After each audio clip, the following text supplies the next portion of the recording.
The ride of your life is daddyhood.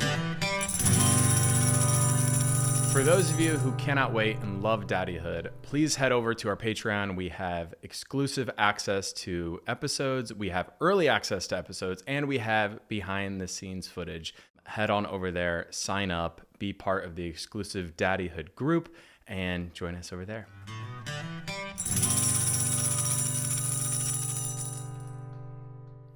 Welcome back to Daddyhood. As you know, this season we are focused on my path to parenthood. I was honored to have this guest mother on a previous episode. Abby, welcome to Daddyhood. Thank you. Very excited to be here.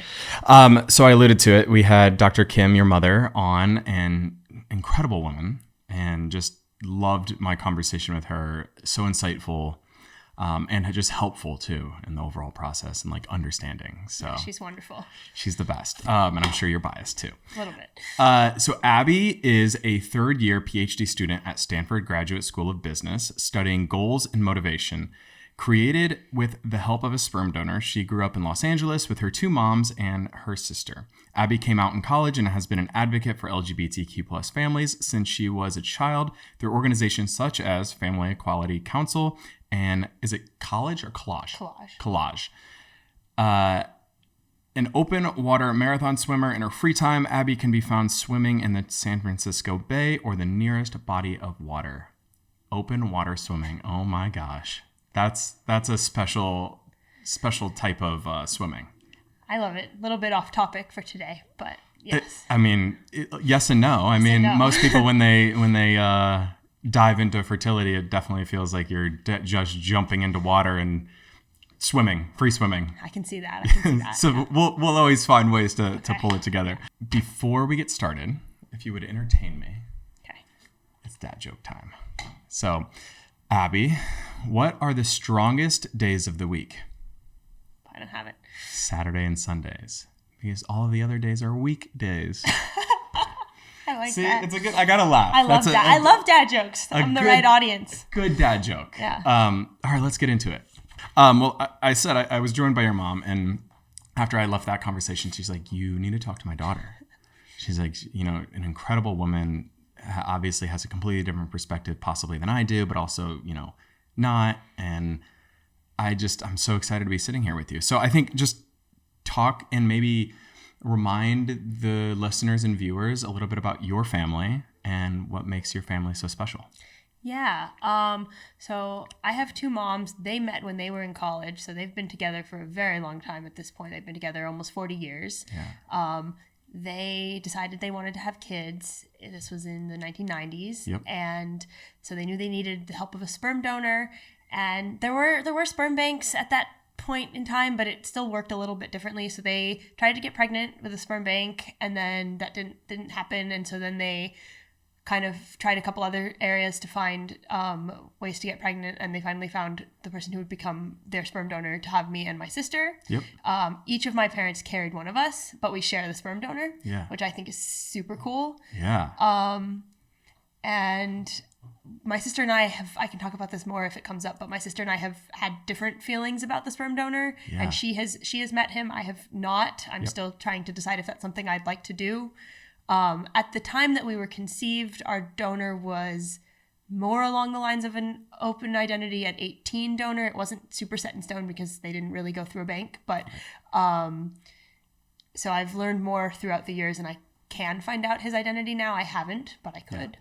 Well, I definitely am going to get into that just because your mom spoke about it too. Totally. And I think one thing that I love to paint the picture of here on Daddyhood is, and especially in the parenting community as a whole, there is no right or wrong. Mm-hmm. You're making the decisions for your family, and you're making the decisions that you feel are best for yourself. If your sister wants to pursue something different from you, that's her life and her decision and what she feels like will best serve her. And I think it's what's so beautiful is like you guys have choices and decisions that you can make, and you were presented, I'm assuming, the information. I want to backtrack here to this question of, when did you learn about your family structure? Yeah, I think it's definitely important thing, because I've also had, I'll talk about when I learned, but I've also had some good conversations with my mom since then, where I would do things a little differently than she did if I was creating my own family. Like what? So I'll start with My sister and I never grew up, like, I can't remember a time when I didn't know that I had a sperm donor. In fact, I have memories, like, on the playground in second grade trying to explain, like, I have two moms, there's a sperm donor, and, like, kids not quite getting, like, Right. did your mom have sex with a stranger? Like, what happened there? And I, like, trying to explain, like, no, egg and sperm do this, something, because I had, a second grader's understanding of these things because my mom had explained them to me. Yeah. But we definitely were in a place of, like, you have two moms, you don't have a dad, you have a sperm donor. And I don't know where I got the idea that our donor was open identity at 18, because I've talked to my mom about it since then, and, like, I probably could have had more information at the time had I asked for it. Yep. And my mom, following best practices at the time, I suppose, was following, like, a child-led approach. So if I asked the questions, I would get the answers. Yep. And we've had conversations since then where I've told her that I wish that they had been a little bit more parent-led, like, we have this information, let us know if you want to have it. Because I do think it built it up in a way for me, like making the choice to meet the donor was a big thing where it didn't have to be. And, like, I'm not that curious now, so I'm not pursuing that route. Yeah. But I do think this person is a part of who I am and, like, who I have become to be. Yeah. And it shouldn't necessarily feel like such a big choice to decide if I want to meet them or not. I hear you on that. And, like, my mom has photos, and I actually did, I should have told this at one point, but my parents tried to have a third kid. And at the point of trying to have a third kid, they reached back out to the bank, the organization that they had received the donor, they had connected with the donor from. And at that point, the organization told them, oh, this donor's not donating with us anymore, but he has put his contact information out there. You can have it. So this was around the time I was second or third grade. They just reached back out to the donor directly and tried to have a third child. That did not materialize. But I do think at that point I did meet the donor. Okay. But I don't remember it. Got it. And, like, they didn't make a big deal out of it. Yeah. But yeah. So when you say earlier, I would have done things differently. Yeah. Do you, and this is purely selfish too, out of my reasons, just totally. of, like, when I want, when I have to have that conversation, do you think do you think you should or shouldn't have known by the second grade? Known what? Known how your family was built and, being able to talk about, because I do understand, a second grader doesn't have all of the information. When I say I wish my mom had done things differently, I wish she had given me more information, not less. Oh, I think that I'm happy with exactly how she set up this is the information about your family. You have a sperm donor. Yeah. I wish she had taken a slightly more parent-led approach to whether I wanted more information. Got it. Basically, as a second grader, whatever as age, just saying like this information is out there, and I can almost guarantee you that as a second grader I wouldn't have cared. Right. I wouldn't have been interested. Yeah. But I might have cared as an 8th grader, and having had that be part of the story that, like, this information is out there and it's not a big deal and it's not going to hurt my self-esteem as the parent if you ask me for this information. Would have been I think helpful to me. Okay. So when did you find out that more information? At what age? So what's hard is that because they were taking a parent-led or a child-led approach, and I was putting out signals. Can we talk about the differences real quick of parent-led and child-led? Yeah. So parent-led, I'm not a specialist on any of this stuff, but neither am I. I think that those are language that is used in some donor conception spaces. Yep. Like, the idea is, and I don't agree with all of this necessarily, but the idea is you don't have a choice to meet your grandparents or to meet your uncles or to meet those family members. So I'm not saying I wish my mom had the donor over for brunch and, like, introduced me to the donor, been like, this is your sperm donor, XYZ. Yeah. But I wish my mom had been a little bit more like, we have this information in a folder, let us know if you want to see it, versus waiting for me to generate the questions. Because I think as a kid, it can be hard not knowing that that's there to, like, you're afraid of hurt. Like, I'm not saying this is necessarily true, but, like, you could be afraid of hurting your parents' feelings. I don't remember having that experience, but, like, I didn't ask, so it wasn't there. Well, you're a child too. So. Oh, absolutely. Yeah. But, like, I think it builds it up kind of in how the analogy I use is that, like, in the US, we sort of build up alcohol for kids, and then drinking becomes a big deal. Totally. But in other countries, they don't necessarily build up drinking, and so it's not a big deal. That's sort of how it feels for me, is that, like, if I'd known that information was available, accessing it wouldn't feel like a big deal. Great analogy. And so now, how do you define your family? how do I define my family? Like when you talk about it and you go back to that flashback of you on the second grade in the playground having to like explain your family. Now how do you explain your family? I still just explain my family as I have 2 moms and a sister, and then like I don't usually go into the like I have a sperm donor, blah blah blah, unless somebody asks. Yep. Or unless like it comes up. Do you find those questions invasive at times, depending on who it is? And how often do those questions come up? I think more often people think I have a single mom because I don't, like, I'll just say my mom this, my mom that, blah, blah, blah, blah, blah. And then at a certain point, they'll be like, you've given me very because you've only met one of my moms, but my moms are very different from each other. And so at a certain point, once I get to know somebody well enough, they've received a lot of contradictory information about that would be too much information to be one person. And then they'll ask me for clarification. Got it. And then I'm like, oh yeah, I have 2 moms. And then if they ask about the sperm donor, I'm happy to share it, but I don't usually volunteer it just because it feels a little like, not TMI, but like it feels a little bit like on par with maybe like my parents got divorced and then one of them remarried, and it's like it's not relevant in a lot of spaces. Right. I don't know. Yeah. I'm always just curious because know, as parents, you want to protect your children, and it's always like, okay. It's felt invasive from kids.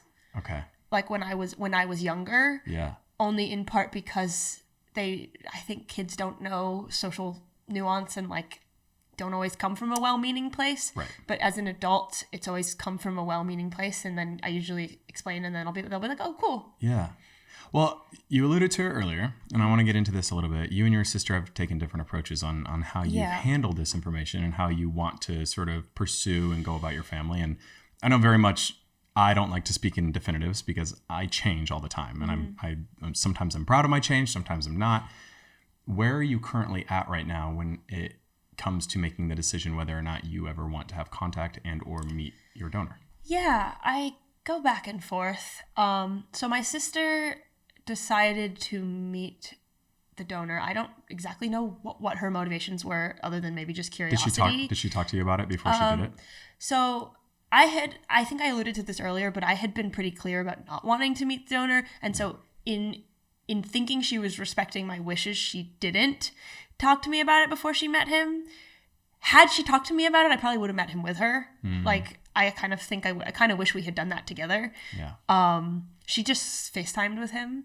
Got it. And then decided she didn't want to pursue the relationship further. Yep. I know that we have a fairly large sibling group. And that's part of my hesitancy, is that I don't necessarily want to open the can of worms of understanding that I have when you say fairly large, how many and how do you know? There's a Facebook group. I don't know any other than my sister. I just know that there's a lot. Got it. I know that there's a lot. My mom has said that they look like me more than my sister. Okay. So yeah, I'm not sure that I want to open up that. Yeah. I mean, on the one hand, it could be nice to have more siblings, but it feels like a lot to open that can of worms up a little. Yeah. So, well. Yeah. I definitely see that. I see both sides of it, and it's once again, what I think is beautiful about it is it's a personal choice. Yeah. I am curious, so I don't know. I think I wouldn't be surprised if I seek out one day. Yeah. I don't know. Maybe. I'm kind of afraid that I'll miss my opportunity. Like, people don't live forever, so I am thinking about whether I will reach out. Yeah, that's so interesting. And how have your conversations with your sister been post him reaching out, and or like right now? Are you curious? Do you ask her to fill in the blanks? Not really. No? Not really. I mean, for a while I didn't even want to know his name, and I actually did find it out kind of accidentally. Got it. How so? Oh, it's a story that makes my mom look really bad, but I can tell it. You don't have to say it. It's kind of funny too. Yeah. We were out to brunch. We're a Jewish family. We were out to brunch in New York, and I don't like latkes, which is potato pancakes, and they're like a Jewish food that people love. And our donor's not Jewish, and I said something at breakfast like, "Oh, I hate latkes," and my mom, not the mom you met, my other mom, was like, "Oh, well, that's so and so's fault," and she just dropped it, and she just forgot that I didn't know, and it was fine. Right. But yeah. Yeah, it's I think, but that also is a human part in all of this. Is I think there's going to be times where we can, like, because this process is very heavy as someone who's going through it right now. So when there are moments that we can have some fun or Yeah. poke some fun and be like, oh, that trait's not for me. Like, you know, you're sort of being like, I'm not taking responsibility for that. They say that my parents have said that all the time in a funny way. It was just usually like, oh, that's the donor's fault. And she just forgot that I didn't know the name. The first time she didn't say donor and dropped the name. This was like 6 months ago, by the way. Wow. Yeah. Oh, we're going to have to be careful then if that's a route we take too. So I don't know. So how do you navigate your own identity after going through something like this that, you know, did become a big deal, you know, and in all honesty, it might not have, but you know, to your story, it did. It became one of those things that like got built up. How are you navigating your own identity? How are you navigating finding space for yourself to figure out who am I? Yeah, I mean, I feel like it's a big deal and it's also not a big deal. Like, I want to clarify that because I feel like finding out the information got built up to be a big deal, right. But having a sperm donor doesn't feel like a big deal. Right. If just to make that clarification point. I don't know. I think I'm still figuring it out. I think I'm lucky to come from parents who both have really strong families, and I feel like I've defined myself a lot like through my connections to those families. Yep.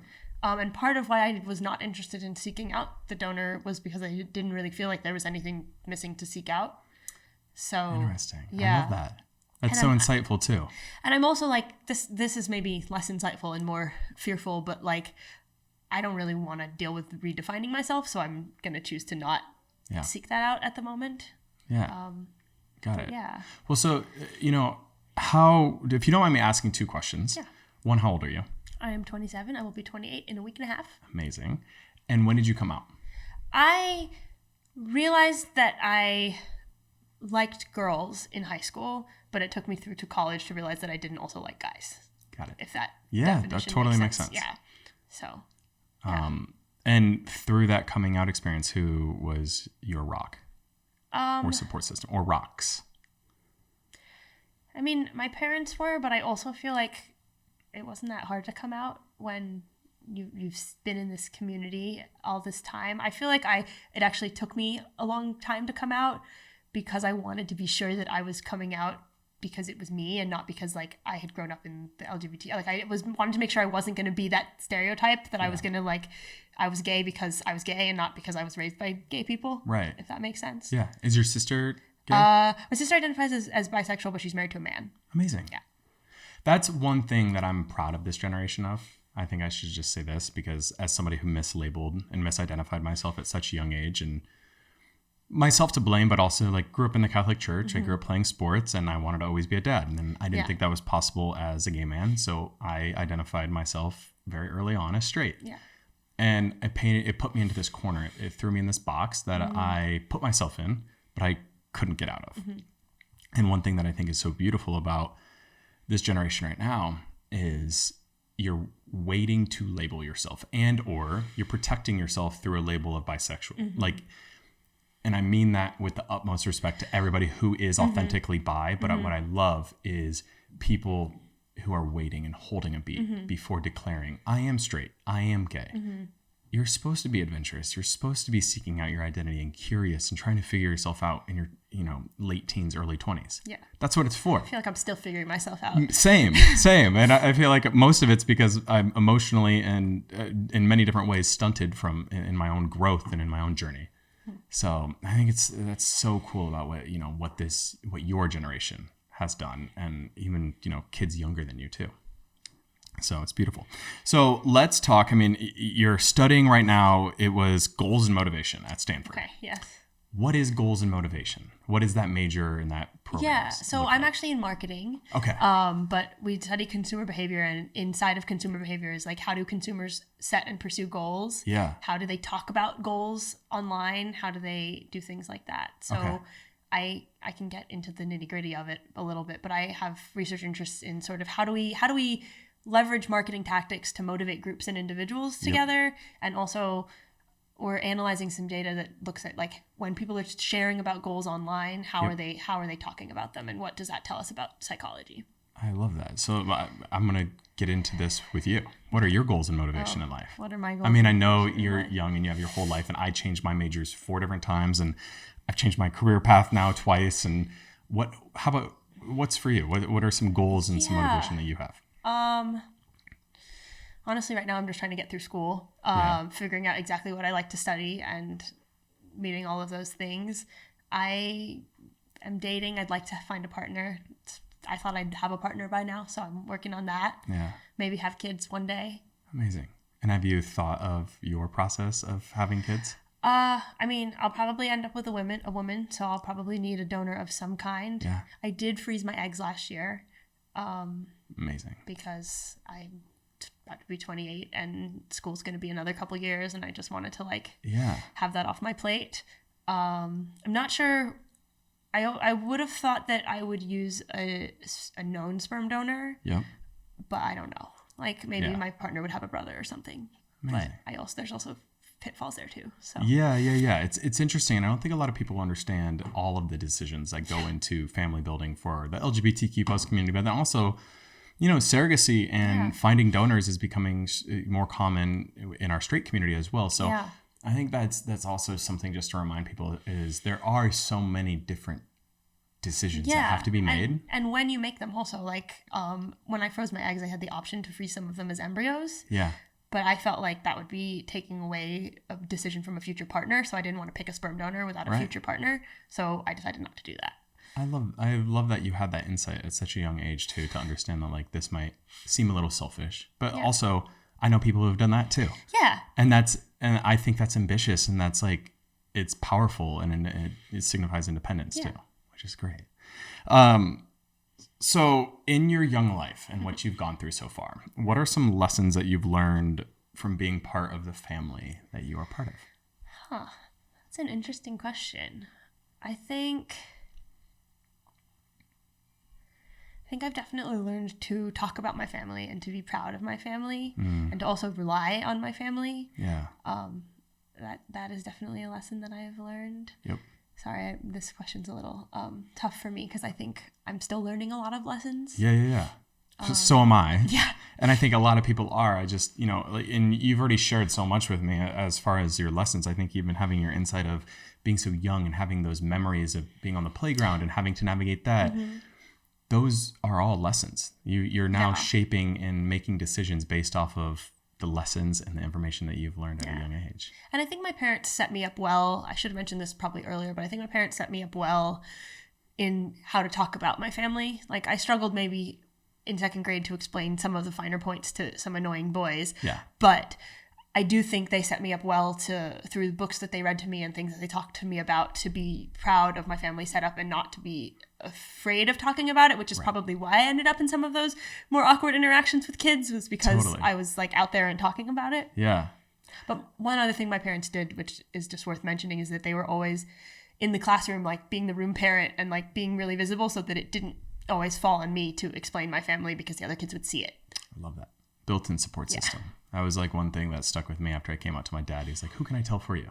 How can I take this off your plate? And I think that's also a role of a parent. It's like, not only are you protecting, but you have to try to alleviate some pain and or pressure on your children. Yeah. So kudos to them for doing that. I want to shout out a book though. I don't know if you've read it.